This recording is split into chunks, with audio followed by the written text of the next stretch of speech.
baka susunod ka sa dinaanan ng tatay mo. So sa 2025, sa nakikita ko sa politics, local politics, wherein dito sa Pilipinas, may isang babae talaga na aangat, which is mangyayari ngayong 2025 na. Pati yung manghuhula, pati yung Nostradamus ng Pilipinas na si Jay Costura, galit na galit kayo. Dahil hinulaan niya po ang kapalaran po ng gobyerno. Itong si BBM, sabi niya, ay babagsak. Hula niya po ito. Hindi ko sinasabi na paniwalaan po natin, pero hula niya po ito. Hindi ko sinasabi na paniwalaan nyo.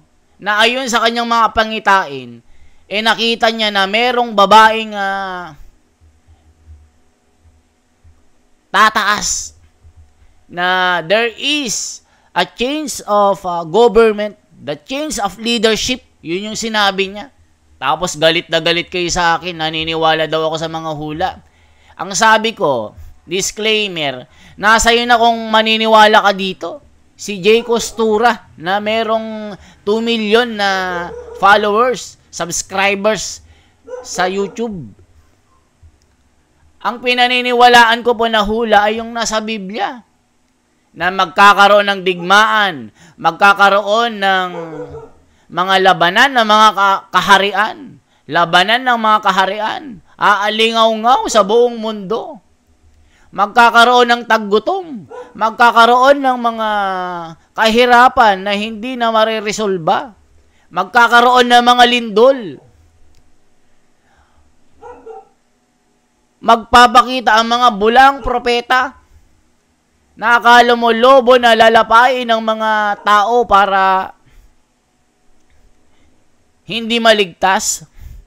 Pero, merong lulutang at isusugo ang Panginoong Diyos na magtatatak sa mga hinirang.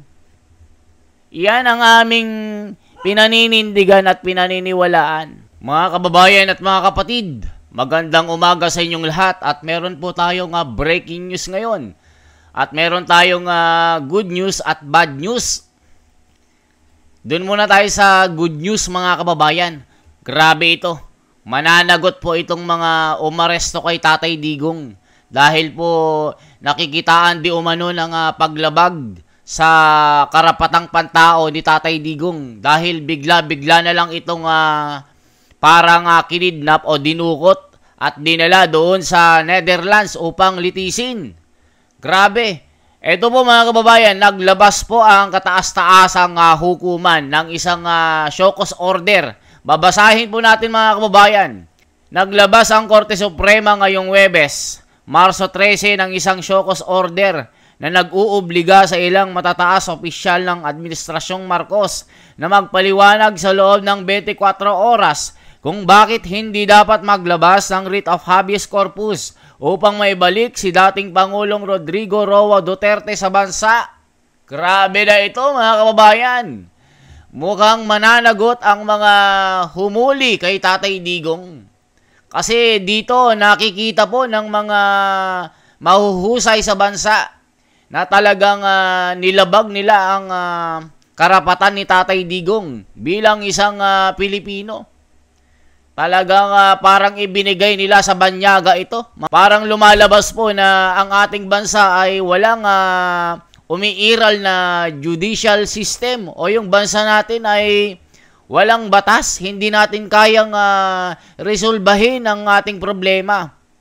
Ituloy pa natin mga kababayan. Ang petisyon for writ of habeas corpus ay inihain ng mga anak ni Tatay Digong na sina Davao City 1st District Representative Paulo Duterte at Veronica Kitty Duterte na nagsasabing illegal ang ginawang pag-aresto sa kanilang ama noong Martes base sa kautusan ng International Criminal Court o ICC. Si Digong Duterte ay halos 80 anyos na ito ay kasalukuyang nakakulong sa ICC detention facility sa The Hague habang nahaharap sa kasong crimes against humanity. Ayan mga kababayan, talagang matindi po ito. Kasi nakikita po ng mga eksperto dito na talagang nalabag ang kanyang karapatan. Mga kababayan, marami kasing mga nagagalit kay PRRD noong panahon po ng kanyang kamay na bakal bilang isang presidente. Nung nangangampanya po ito mga kababayan, meron siyang pangako na pag siya nakaupo, magbago na kayo. Habang ako'y wala pa sa Malacanang, magbago na kayo. Parang ang dating sa sinabi ni Tatay Digong ay isang joke lang ito. Pero hindi nila alam, nung nanalo na po si Tatay Digong, yung kanyang pangako na susugpuin niya ang kriminalidad. Pag sinabi nga kriminalidad mga kababayan, kasama na dyan yung mga iba't ibang gawain na hindi maganda. Yung mga taong gumagawa ng masama, mga magnanakaw, mga kriminal, kidnapping, lalong-lalo na itong pangako niya na war on drugs. Na talagang unang araw pa lang o unang buwan ng kanyang pag-upo sa Malacanang, ang mga nahuli po, yung mga kulungan talaga, talagang hindi na mabilang ang mga nakulong. Balita nga nun 1.1 milyon at mahigit yung mga nakulong na mga nahuli sa Tokhang. Ito na mga kababayan ang sinasabi natin.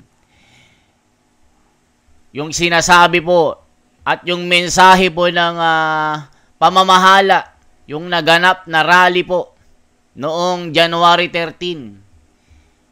Pinalabas kasi ng mga kritiko na wala namang kwenta yung rally nyo Parang pinapalabas pa nila na kampi ang Iglesia ni Cristo sa mga Duterte. O ngayon, tignan nyo ang nangyayari. Diba? Hindi sila nakinig sa payo ng pamamahala. Magkakagulo ang ating bayan. Pag hindi kayo sumunod, hindi kayo magkasundo. O, tignan nyo.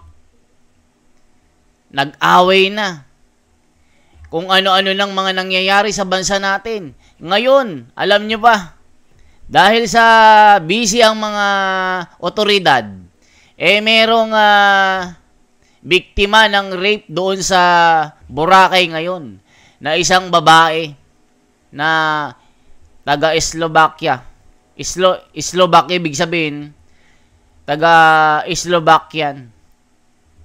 I-check nyo po mga kababayan kung ano yung pagkakilanlan ng babae. Taga-ibang bansa ito, turista, na nakita ko po kasi, unang araw po, o kauna-unahan na pagbisita niya sa Pilipinas, nabiktima ng rape gang na nakita na lang itong turistang babae ito. Naku, napakaganda ng babaeng ito, mga kababayan. Ayon sa investigasyon ng mga pulis, biktima ito ng gang rape. At nung makita nila ang kanyang katawan sa isang liblib na lugar, na simbahan na lumang-luma na, nasira-sira na, nung hinanap nila itong babaeng ito na Slovakian, mga kababayan, nung nakita, wala nang saplot ito. Wala na yung pang-ibabang saplot ng babae. At nakita pa, napakaraming saksak sa likod. Na ayon sa mga pag-iimbestiga ng mga pulis, may mga nakasama daw ito na mga turistang foreigner din at meron daw Pilipino. Alam nyo kung anong-ano. Dahil sa droga, mga kababayan, tignan nyo. Dahil sa mga pulboronic na itong mga tao na ito, wala na sa katinoan dahil sa kanilang illegal na gawain. Nakakagawa sila ng mga karumal-dumal na gawain. Tignan nyo, kung panahon ni Duterte yan, kung panahon ni Tatay Digong yan, yung mga ganyan na nasasangkot pa, yung mga turista na nagpupunta sa atin na gusto lang naman mamasyal at mag-enjoy. Pag si Duterte yan, kinabukasan yung mga gumawa ng kasalanan doon sa babae na yan, na turista, na nakakaawa po yung kanyang kalagayan, na talagang nakita doon nakahandusay, na walang damit, walang pang-ibabang saplot, puro saksak sa likod. Pag si Tatay Digong yan, alam na this. Sasabihin nyo, nasaan ang karapatan ng mga nabiktima ng EJK ni Tatay Digong? Nasaan yung tanungin ko kayo, nasaan yung karapatan ng biktima ng Slovakian na yan, yung babae? Kayong mga kritiko ng Duterte admin, nasaan yung karapatan ng babae na yon? Tapos ipaglalaban nyo yung karapatan ng mga adik na yan? Mag-comment kayo. Kasi kayo, itong human rights na ito, ang laging pinagtatanggol yung mga karapatan ng mga kriminal. Kaya galit na galit sila kay Tatay Digong. At dito kasi nung panahon ni Tatay Digong, marami siyang tinamaan na malalaking tao, mga oligarko. Kaya ngayon na hindi na siya pangulo, makikita nyo mga kababayan, hindi talaga siya korap. Kung bilyonaryo itong si Tatay Digong, at nakipagkaibigan sa mga oligarko, hindi ito magagalaw. Dahil yung kanyang mga kaibigan na mga bilyonaryo, ipagtatanggol siya. Tingnan nyo kasi, hindi siya nagpadala sa mga suhol. Nung panahon niya, di ba? Sinubukan siyang suhulan ng mga bilyonaryo, ng mga oligarko. Yung airport na dating tanimbala na kilalang-kilala sa buong mundo, na the worst airport in the world. Nung pag-upo niya, mga kababayan, natanggal ang tanimbala. Natanggal yung mga modus na sinabi niya dito. Pag hindi kayo tumino, yung tanimbala na yan, kayo ang itatanim ko doon at gawin kong fertilizer. Tignan nyo, isang araw lang niyang sinabi, lahat o mga tanimbala na yan, naglaho mga kababayan. Ngayon, bumabalik po. Yung tanimbala, meron na naman mga kababayan. Nung panahon ni Tatay Digong, wala lahat yan. Yung mga kalye natin, napaka ligtas. Maayos na nakakauwi. Ligtas ang mga kababayan natin. Tayo, ligtas po tayo sa mga masasamang loob ng panahon ni Tatay Digong. Ligtas lahat yung mga anak natin. Ligtas tayong mga kababayan natin. Ligtas ka pa ba? Ligtas ka ba sa gabi? Ngayon, sa dami po, daming mga rape ngayon. Mga magnanakaw sa gobyerno. Kung ano-anong mga pagmamalabis. Natutupad nga po yung mga hula talaga. Alam nyo ba mga kababayan? Mahal ng Diyos si PRRD. Dahil sa kanyang katwiran, mahal siya ng Diyos sa langit. Ang mga inilalagay na mga leader ng bansa ay mahal ng Diyos. Lalong-lalo na yung mga may katwiran. Mga kababayan. Kaya maraming galit sa kanya. Kita nyo ngayon. Diba? Bigla siyang dinakip. Parang binenta sa banyaga itong pangulo na ito. Na gumawa lang ng kanyang trabaho. Gumawa lang ng kanyang ipinangako na gagawin niyang drug-free ang Pilipinas. Kasi binanggit niya kasi before pa, bago siya tumakbo. Matagal na po itong gustong tumakbo noon. Si Alan Peter Cayetano nga 2015 pa lang, nililigawan na ito si Tatay Digong Sabi niya, ayaw ko, maggulo ang Pilipinas. Tapos, nag-drawing daw ng isang parang organizational chart na ang Pilipinas daw ay talagang para na daw itong narcotics sa government, narco-government.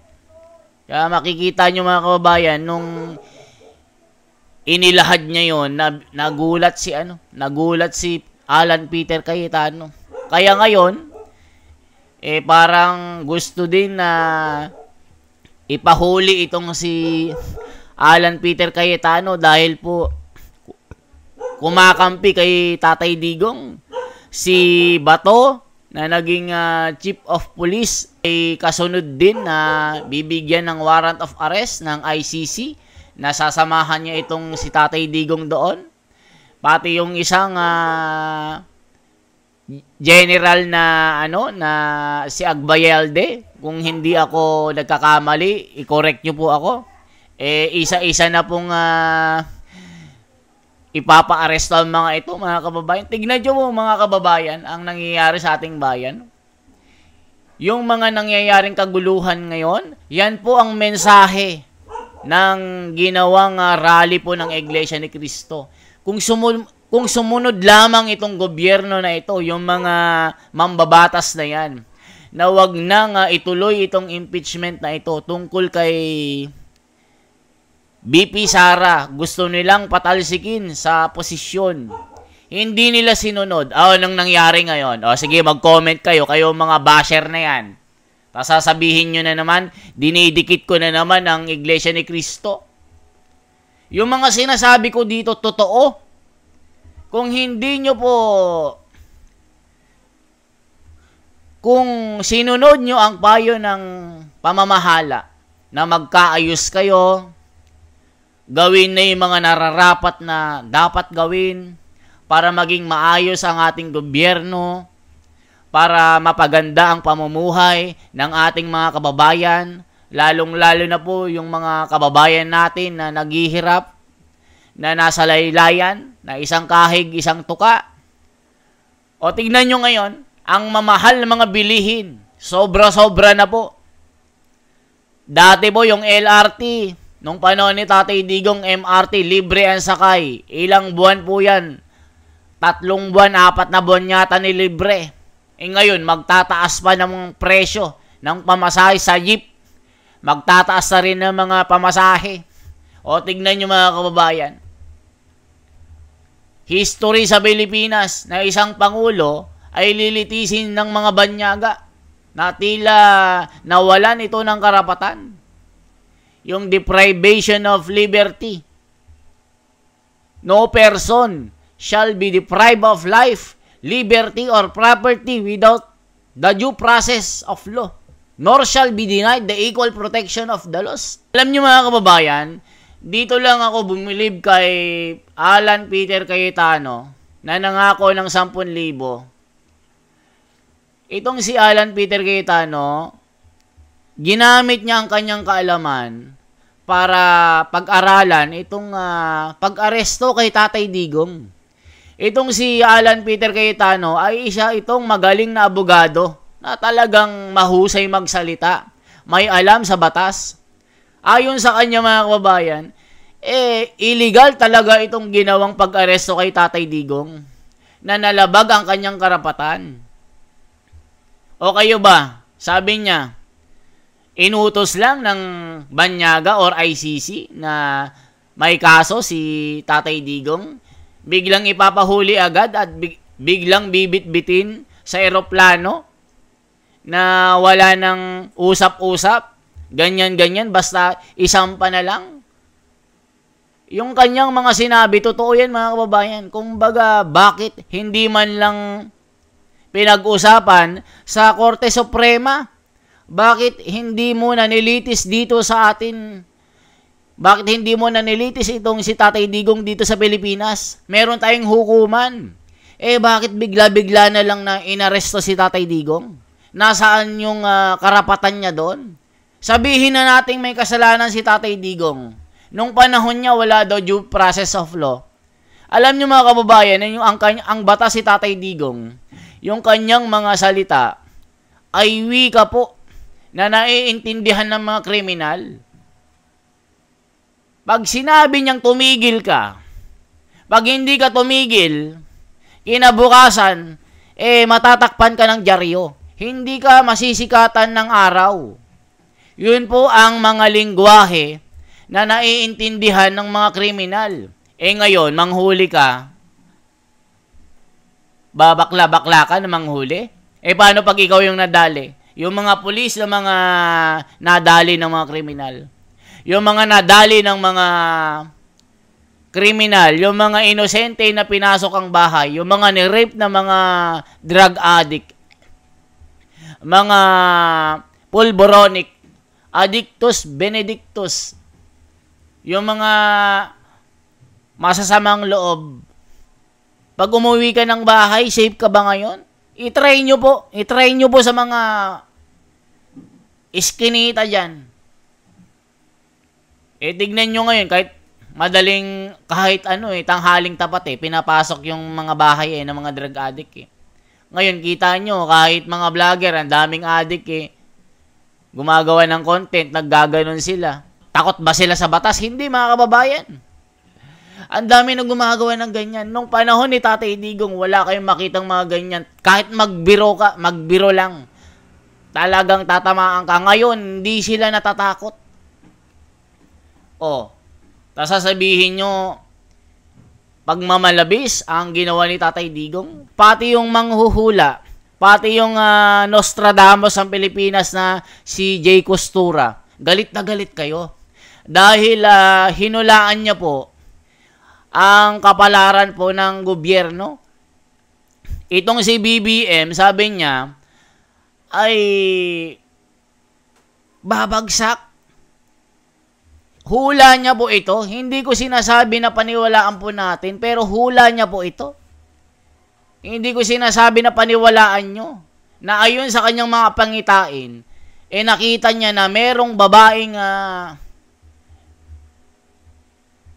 tataas na there is a change of government, the change of leadership. Yun yung sinabi niya. Tapos galit na galit kayo sa akin, naniniwala daw ako sa mga hula. Ang sabi ko, disclaimer, nasa iyo na kung maniniwala ka dito.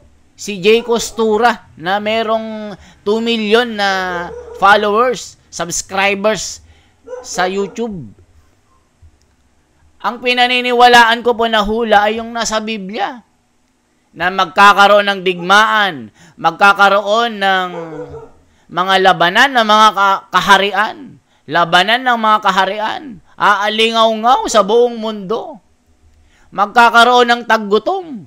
Magkakaroon ng mga kahirapan na hindi na mariresolba. Magkakaroon ng mga lindol.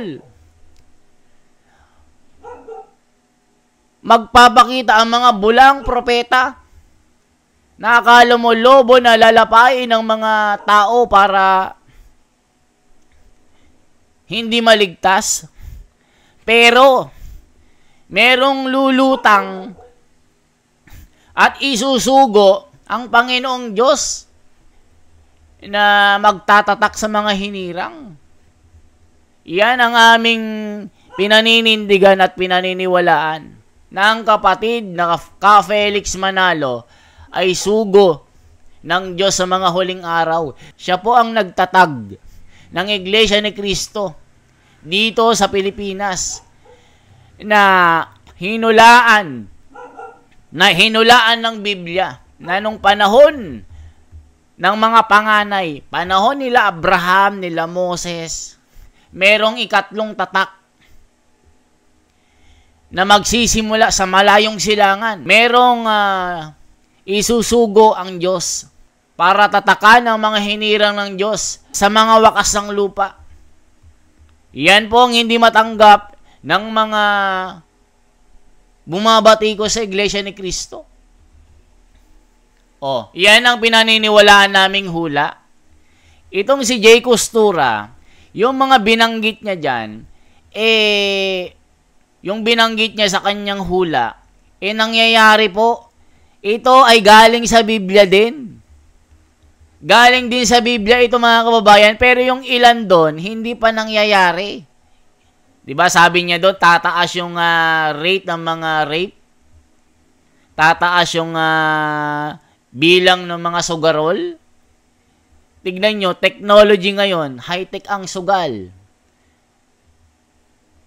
Isang click lang, pwede mo nang i-collateral yung bahay mo sa sugal.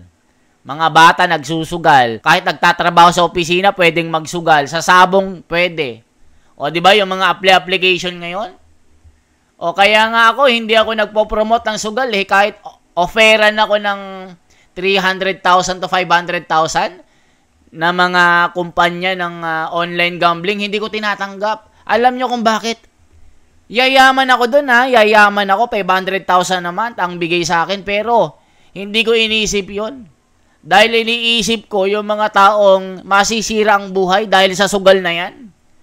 Yan pong hinulaan ni Jay Costura. Tapos gagalit kayo sa akin, ba't ako naniniwala? Yung mga binanggit niya, sinabi sa Biblia yun eh. Ang pinapaniwalaan ko ay nasa Biblia. Hindi ako naniniwala kay Jay Costura. Pero yung mga sinabi niya ay naganap na. At sinabi rin niya sa Biblia. Tatandaan nyo po yan kung ano-ano yung sinasabi niyo sa akin. Na ba't ako naniniwala sa hula? Diba? Sa hula ng Biblia ako naniniwala. Nang pinaniniwalaan namin na merong lulutang, merong isusugo ang Diyos na isang mensahero, the last messenger of God, na sugo sa mga huling araw. Yan po si Ka Felix Manalo. Magalit kayo man, magalit man kayo o hindi. Yan po ang katotohanan na pinaniniwalaan po namin na talagang siya po ang sugo sa mga huling araw. Natatag ang Iglesia ni Cristo nung panahon ng digmaan na sinabi rin ng Biblia. Yung mga kapatid, ilagay nyo yung sitas. Yung mga basher, magalit na kayong magalit.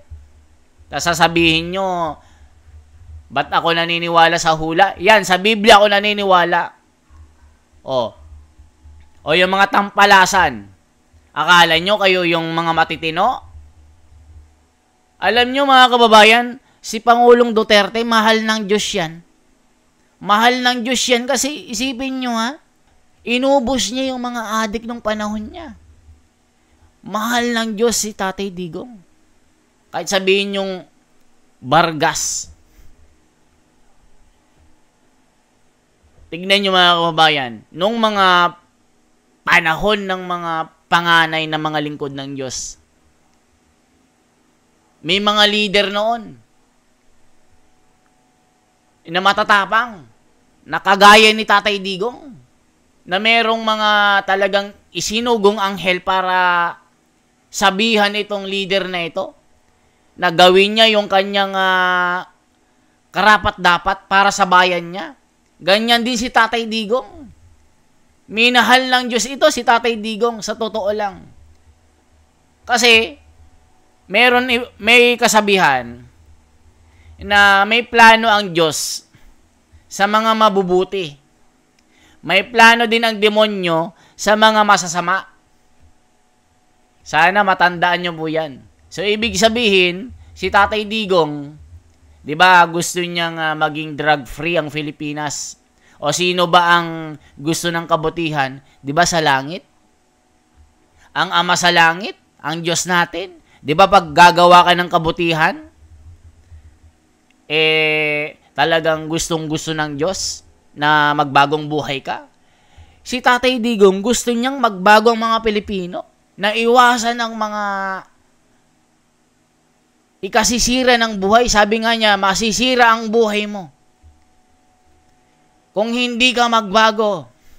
Hindi mo iwasan yung ayaw ko, yung aking pangako, na maggagaganyan ka.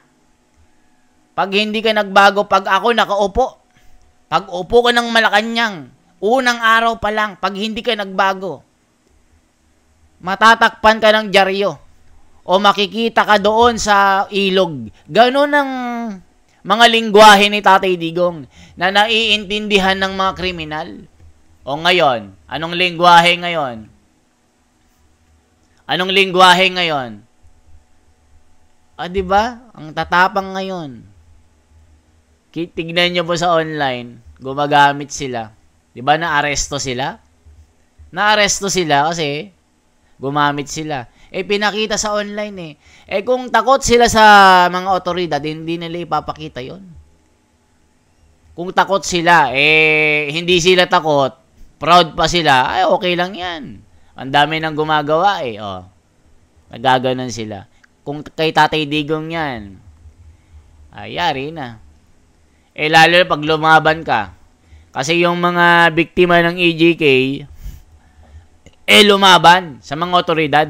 Yung ginawa lang ng mga pulis na mga sumunod sa mga utos si Tatay Digong, chain of command yan. Protektahan nyo muna yung sarili nyo.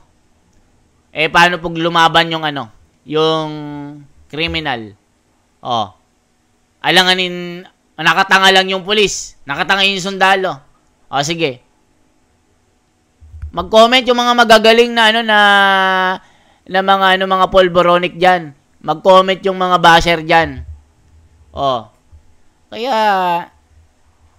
nangyayari na po ang sinabi po ng pamamahala na talagang pag hindi nagkasundo ang mga leader natin, hindi ayusin yung problema sa tamang paraan, magkakagulo. Tignan nyo, gulong-gulo ng Pilipinas, ang taong bayan nagrereklamo na galit na. Pinadakip nyo si Tatay Digong sa ICC, sa Interpol. Dinampot nyo, bigla na lang sinakay nyo sa eroplano. Tingnan nyo galing siya, galing ng Hong Kong, pabalik ng Pilipinas, pagod na pagod. Hindi man lang pinaabot kahit man lang sana pinagpahinga man lang kasi 80-year-old na ito, 79-year-old na si Tatay Digong, mga kababayan, hindi na makalakad ng diretso ito. Hindi man lang binigyan ng karapatan si Tatay Digong na ipaglaban yung kanyang sarili sa hukuman ng Pilipinas. Tignan nyo, after na mahuli siya sa airport, dinala sa Villamor, inilipad sa The Netherlands na napakalamig. Ngayon, tignan nyo yung kondisyon ni Tatay Digong. Kaya yung taong bayan nagrereklamo Tignan nyo ngayon mga kababayan. Nag-aaklas yung mga Pilipino. Yung mga naniniwala kay Tatay Digong na ang Pilipinas noong kanyang panahon ay talagang mapayapa. Tignan nyo ngayon, sari-saring mga krimen. Tumitindi ang mga kahirapan. Lumalala ang mga kriminalidad. Mag-comment po kayo. Kaya nga po kung sumunod lamang ito sa payo ng pamamahala ng Iglesia ni Cristo na gusto talaga ng kapayapaan, hindi nila sinunod ito. Anong nangyari sa Pilipinas? Lalong naghirap, lalong gumulo, nagkagulo-gulo, walang direksyon, kaliwat kanan ng mga krimen na hindi na po naaayos. Kung panahon ni Tatay Digong yan Tapos yung mga kriminal na yan.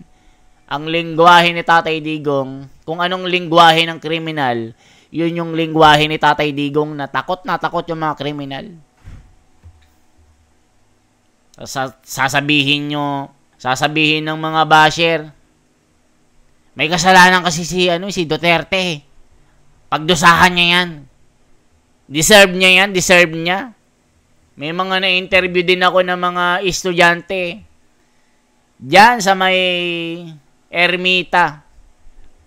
Mga estudyante ito, di ko lang alam kung anong tinuturo ng mga professor nito. Yan dyan, yung mga scholar dyan sa UN. Diba? Pinapaaral sila ng gobyerno. Nag-interview ako, deserve ba ni Tatay Digong na sa ICC? Pinaaresto, deserve daw. Anong mga tinuturo ng mga professor nyo dyan? Tinuturuan kayo ng school nyo na huwag igalang yung presidente? Hindi ba kayo nakinabang sa kanyang pamamahala yung kanyang gobyerno, naging payapa, naging safe kayo nung pag-uwi niya sa mga bahay nyo. Ngayon, umuwi ka ng hating gabi na mga estudyante ngayon, ewan ko lang, kinabukasan, iyak ang magulang. Tignan nyo ngayon, ang dami mga nangyayaring rape case yan. Dahil sa napakaraming adik, mga snatcher, holdupper. Kaya itong inilabas na temporary restraining order, nasa loob ng 24 oras ay magpapaliwanag yung mga matataas sa opisyal na kung saan sila po yung ginamit na kasangkapan para maaresto si Tatay Digong. Sila yung nanghuli eh. Pinagpapaliwanag sila ng Korte Suprema kung bakit ganon. 'Di ba? Eh kung sakali mapapauwi si Tatay Digong at dito litisin kung sakali. Ako mga kababayan kung talagang may kasalanan si PRRD at lumabag siya sa mga karapatang pantao, go for it. Patunayan sa korte at litisin dito. Pero yung ibang bansang kukuha at maglilitis, parang nilabag niyong soberanya ng Pilipinas. Hindi ba kayang lutasin ng gobyerno ang issue na yan?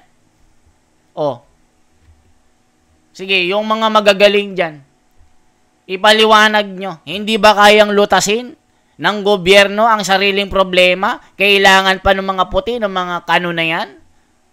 Para magpasaklolo tayo? Cry baby pa rin tayo? Para tayong mga baby na inaaruga? Hindi kayang maglakad sa sariling paa? Kailangan pa ng mga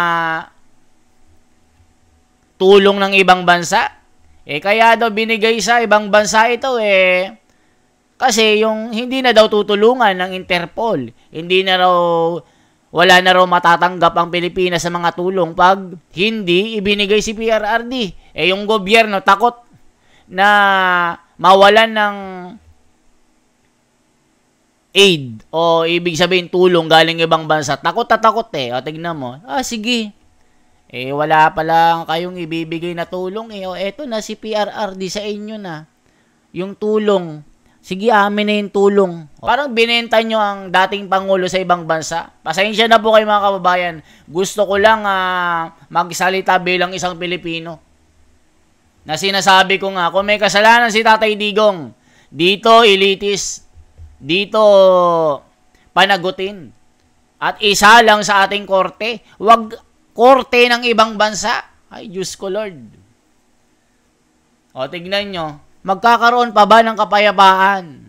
Sa tingin nyo, good move itong ginawa ng gobyerno na ibigay si Tatay Digong? Tatahimik ba ang bansa natin, mga kababayan? I-comment nyo po, i-comment nyo. At salamat po sa lahat ng mga nanonood, yung mga solid natin na ka-wonders natin dyan. Salamat po ng marami yung mga tunay na solid na sumusuporta po sa atin. Yung mga kababayan natin sa abroad na nakasubaybay po sa kalagayan ni Tatay Digong at sa mga kapatid natin na solid na talagang nandyan para subaybayan yung ating mga ginagawang reaction po dito.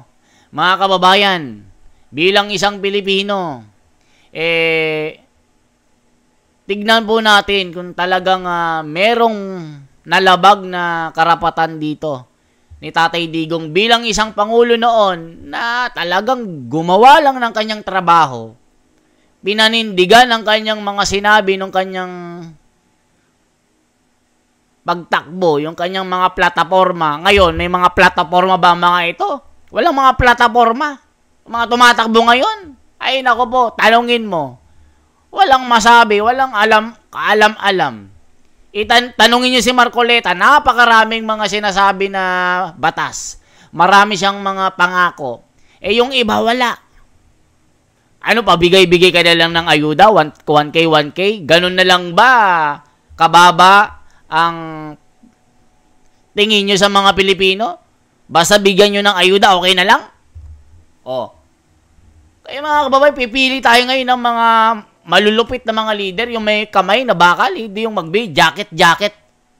Tapos yung mga survey nyo, tignan yung mga survey nila. Yung mga walang alam yung mga nandyan. Hindi ko nilalahat Yung iba may alam, pero yung ilan dyan na nilagay, walang kaalam-alam. Sa totoo lang. Pasensya na kayo. Ako'y nire-representante ko lang yung mga kababayan natin na talagang nakikita yung paglabag sa pag-aresto kay Tatay Digong.